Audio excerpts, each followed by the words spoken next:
ನಮಸ್ತೆ ಫ್ರೆಂಡ್ಸ್ ನೀವು ಸ್ವಲ್ಪ ಸಮಯದಿಂದ ನೋಡಿರ್ಬೋದು ನನ್ನ ತಮ್ಮ ಸ್ವಲ್ಪ ಅಂತ ತರಕಾರಿಯನ್ನೆಲ್ಲ ಬೆಳೆಸ್ತಿದ್ದಾನೆ. ಹಾಗೆ ಅವನು ಸ್ವಲ್ಪ ದಿನದ ಮುಂಚೆ ಹರಿವೆ ಗಿಡ ಮತ್ತು ಗೆಣಸನ್ನು ಹಾಕಿದ್ದ. ಅಂದರೆ ಹರಿವೆ ಅಂದರೆ ಈಗ ನೀವು ಪಲ್ಯ ಸಾಂಬಾರು ಆ ಥರ ಎಲ್ಲ ಮಾಡ್ಬೋದು. ಮತ್ತು ಇದು ಗೆಡ್ಡೆ ಅಂತ ಇದುಂಟಲ್ಲ ಗೆಣಸು, ಅದು ಗೆಡ್ಡೆಯಾಗಿ ಆಗೋದು, ಅದನ್ನು ಪಲ್ಯದಾಗೆ ಮಾಡ್ತಾರೆ. ಮತ್ತು ಅದನ್ನು ಬೇಯಿಸಿ ಸಹ ತಿಂತಾರಂತೆ. ಮತ್ತು ತುಂಬ ಸಿಗುಂಟು ಎರಡು ಸಹ. ಅದೆಲ್ಲ ಅವನು ನಿತ್ವಿಗೆ ತೋರಿಸಿಕೊಡ್ತಾನೆ. ಅದರ ವಿಷಯ ಎಲ್ಲ ನಿತ್ವಿಗೆ ಹೇಳ್ತಾನೆ. ಬಾಯ್ ಫ್ರೆಂಡ್ಸ್, ನನ್ನಿಂದ ಕಾಣಿರ್ಬೋದು ನೋಡಿ.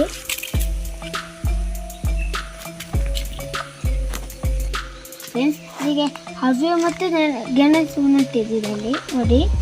ಎಲ್ಲ ಜಾಗದಲ್ಲಿ ಇಟ್ಟಿದ್ದೀವಿ. ಮತ್ತು ಗೋಣೆಲ್ಲ ಹಾಕಿಟ್ಟದ್ದು ನೋಡಿ. ಇಲ್ಲಿ ಚಿಕ್ಕ ಹೋಲ್ ಮಾಡಿದ್ದೀವಿ ನಾವು. ಮತ್ತು ಮೇಲಿಂದ ನೀರು ಸಾಕ್ಬೋದು, ಗೊಬ್ಬರ ಸಾಕ್ಬೋದು. ಇದಕ್ಕೆ ನೀರು ಸಹ ಗೊಬ್ಬರ ಸಾಕ್ಬೋದು. ಇದಕ್ಕೆ ಎರಡು ಉಂಟು. ಇದನ್ನು ಕಟ್ಟು ಮಾಡಿ ಪಲ್ಯಕಾಲ ಹಾಕ್ಬೋದು.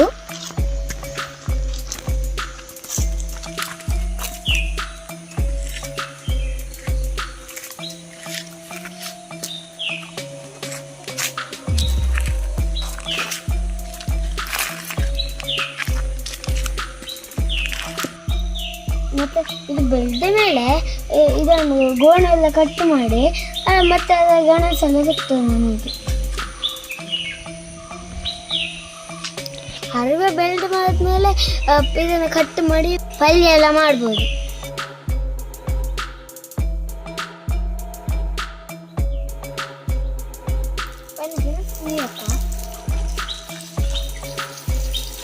ಮಜ್ಜಿಗೆ ಕಸಲು ಎಲ್ಲ ನೀರಿರ್ತದೆ.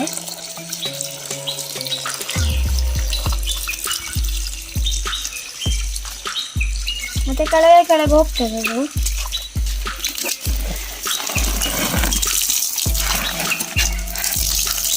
ಇದಕ್ಕೆ ಹಾಕೋ.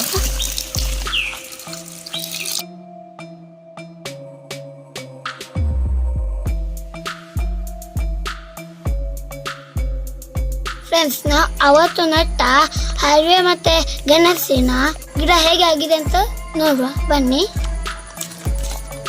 ಫ್ರೆಂಡ್ಸ್ ನೋಡಿ, ಹೀಗಾಗಿದೆ.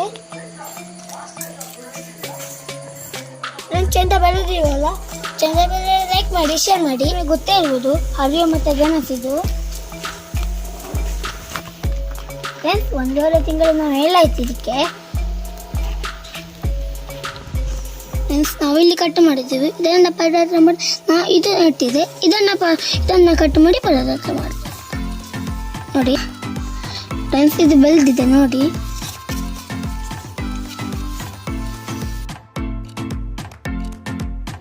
ಗೆಣಸು ಬೆಳಿಲಿಕ್ಕೆ 5 ರಿಂದ 6 ತಿಂಗಳು ಬೇಕು. ಫ್ರೆಂಡ್ಸ್, ಗೋಣೆಯಲ್ಲಿ ಕೃಷಿ ಹೇಗೆ ಉಂಟು ನೋಡಿ.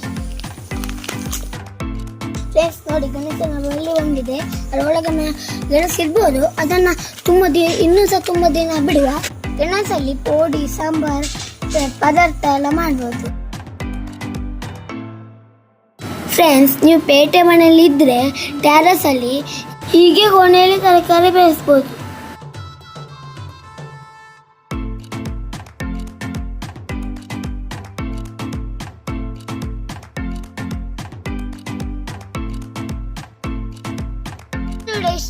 ಇಷ್ಟ ಆದರೆ ಲೈಕ್ ಮಾಡಿ, ಶೇರ್ ಮಾಡಿ.